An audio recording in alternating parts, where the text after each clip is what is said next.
अब हमारा तीसरा विश्लेषण। आपने ऐसी कई तस्वीरें देखी होंगी जिनमें एक शिकारी हाथ में बंदूक लिए एक मरे हुए शेर के पास खड़े होकर अपनी बहादुरी का प्रदर्शन करता है, फोटो खिंचवाता है। शेर की लाश के पास खड़े होकर फोटो खिंचवाने की तस्वीरें आपने अक्सर देखी होंगी। ऐसा करके ये शिकारी ये दिखाने की कोशिश करता है कि वो एक बहुत बड़ा वीर है, क्योंकि उसने एक खूंखार शेर का शिकार किया है। अपनी वीरता का प्रचार करने की ये एक बहुत पुरानी परंपरा है, बहुत पुरानी तकनीक है। आजकल इस तकनीक का इस्तेमाल यूक्रेन के राष्ट्रपति ज़ेलेंस्की कर रहे हैं।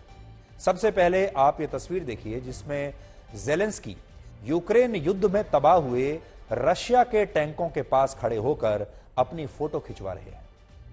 इससे वो पूरी दुनिया को यह संदेश देना चाहते हैं कि उनका शौर्य अभी बाकी है और वो रशिया से टकराने की हिम्मत आज भी रखते हैं। इस फोटो सेशन की दूसरी वजह यह भी है कि आज रशिया और यूक्रेन के बीच चल रहे युद्ध को पूरे 6 महीने बीत चुके हैं और आज यूक्रेन का स्वतंत्रता दिवस भी है और यूक्रेन अपना स्वतंत्रता दिवस रशिया के नष्ट किए गए इन टैंक्स के साथ मना रहा है। इस अवसर पर यूक्रेन की राजधानी कीव की सड़कों पर युद्ध में नष्ट हुए रशियन टैंक्स की प्रदर्शनी लगाई गई ताकि यूक्रेन ही नहीं पूरी दुनिया के लोगों को यह संदेश जाए कि यूक्रेन की सेना ने रशिया की सेना की कितनी हालत खराब कर दी है। यूक्रेन के लोग भी इन टैंकों की फोटो खींच रहे हैं, इन पर खड़े होकर सेल्फीज ले रहे हैं और सोशल मीडिया पर पोस्ट कर रहे हैं। यह है नए जमाने का प्रचार।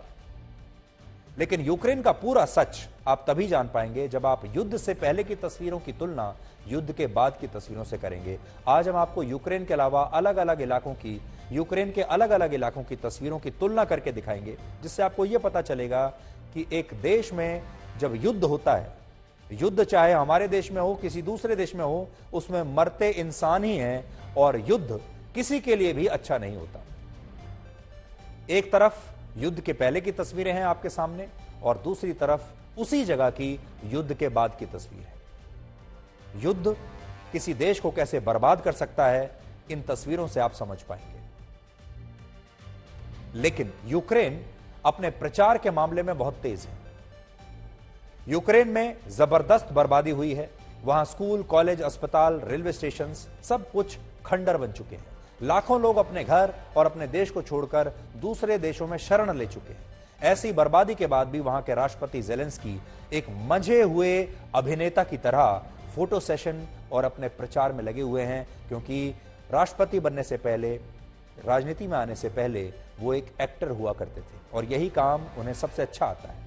रशिया और यूक्रेन के बीच 6 महीने से चल रहे युद्ध के 6 सबक आज आपको जरूर जानने चाहिए, क्योंकि अब 6 महीने हो चुके हैं। देखिए दुनिया ने क्या सीखा।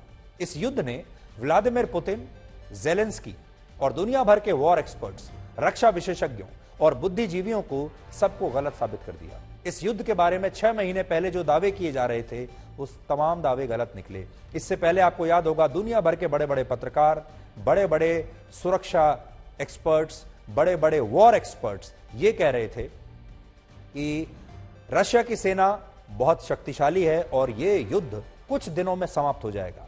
जो लोग रशिया को सुपर पावर और रशिया की सेना को सबसे शक्तिशाली मान रहे थे, ये उनकी गलतफहमी भी दूर हो गई।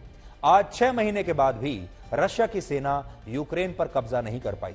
रशिया की सेना और उसके हथियार उम्मीदों के मुकाबले कमजोर साबित हुए।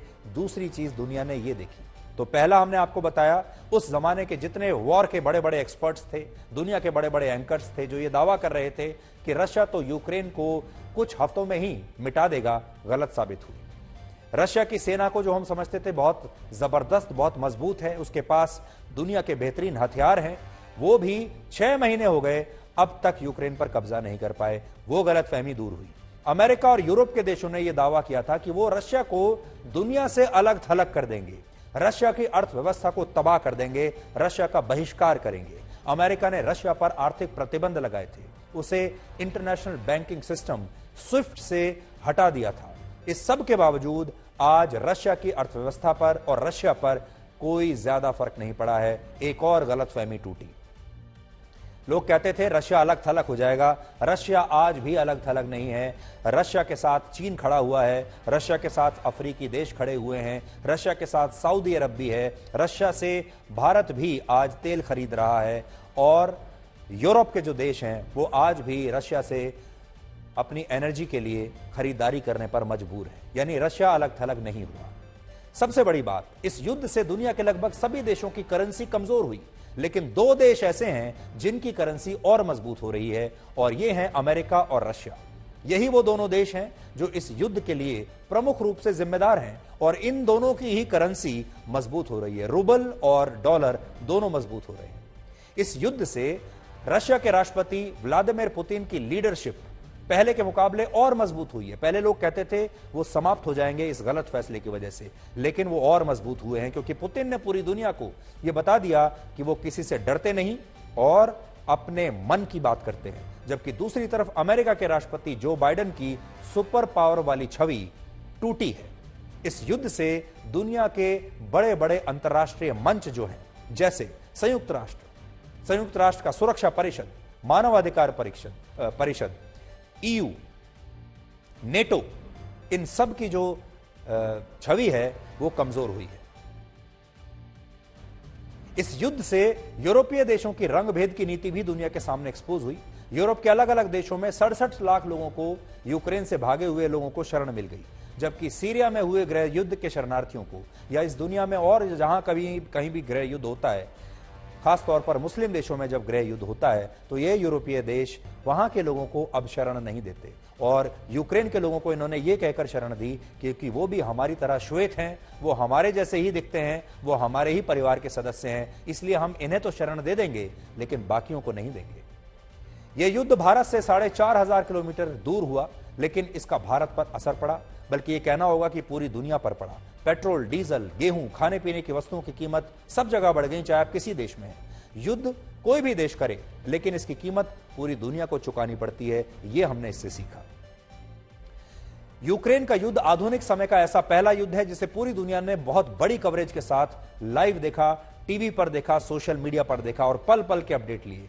अलग अलग देश अपने हिसाब से युद्ध की सिलेक्टिव जानकारियों को प्रचारित कर रहे थे, यानी इंफॉर्मेशन वॉरफेयर का यह सबसे बेहतरीन उदाहरण है। इसके जरिए यूक्रेन, अमेरिका, यूरोप अपना अपना एजेंडा सेट कर रहे हैं, और इसमें अमेरिका और यूरोपीय देशों की मदद से यूक्रेन ने रशिया को मात दी। जरा सोचिए, यूक्रेन जैसे छोटे देश का राष्ट्रपति ज़ेलेंस्की सुपर हीरो बन गया, जबकि दूसरी तरफ पुतिन को एक खलनायक के रूप में पूरी दुनिया में दिखाया गया। इस युद्ध की ज्यादातर तस्वीरों में रशिया के जले हुए टैंक्स और हथियार आपको नजर आएंगे, जबकि यूक्रेन के प्रति संवेदनाएं दिखाने के लिए वहां के रोते और दुखी लोगों की तस्वीरें और खंडर बन चुके शहरों की तस्वीरें ही पूरी दुनिया में प्रसारित की गई। ज़ेलेंस्की ने अपनी हीरो वाली छवि पूरी तरह चमकाई, बार बार अपनी तस्वीरें रिलीज की, वो बार बार अपने वीडियोस बनाते थे और उनके अंदर का अभिनेता अपनी कलाकारी इस युद्ध के दौरान भी दिखाता रहा। ज़ेलेंस्की ने जो काम किया वो ये कि वो चाहते तो एक अच्छे डिप्लोमेट की तरह, एक अच्छे प्रशासक की तरह युद्ध को टाल भी सकते थे, युद्ध को आगे चलकर रोक भी सकते थे, लेकिन इस दौरान वो सिर्फ अपने वीडियो बनाते रहे, दुनिया भर की संसदों में जाकर भाषण देते रहे और दुनिया भर के पब्लिकेशंस में अपनी फोटो शूट कराते रहे। इसमें हमारे लिए सीख ये है कि अंतर्राष्ट्रीय कूटनीति में बिना सोचे समझे जो देश फैसला ले लेते हैं, उनका अंजाम अच्छा नहीं होता। यहां भारत की स्मार्ट कूटनीति का उल्लेख करना जरूरी है। इस युद्ध के दौरान भारत ने शुरू से ही अपने हितों को ऊपर रखा। भारत ने किसी का पक्ष लेने में कोई जल्दबाजी नहीं दिखाई। भारत न्यूट्रल रहा। भारत ने यह फैसला किया कि वो अपने देश की जनता के हित में फैसला करेगा, और अंत में भारत का यह फैसला बिल्कुल ठीक साबित हुआ।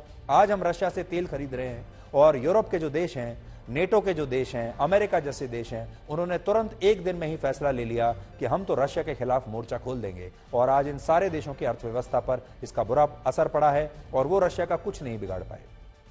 दूसरी तरफ भारत जैसे देश ने बहुत ही संतुलित व्यवहार रखा, दोनों देशों के साथ बराबर की दूरी बनाकर रखी, और भारत ने कह दिया कि हम तेल अगर हमें सस्ता मिलेगा तो हम रशिया से जरूर खरीदेंगे। यह भी एक सीखने की बात है।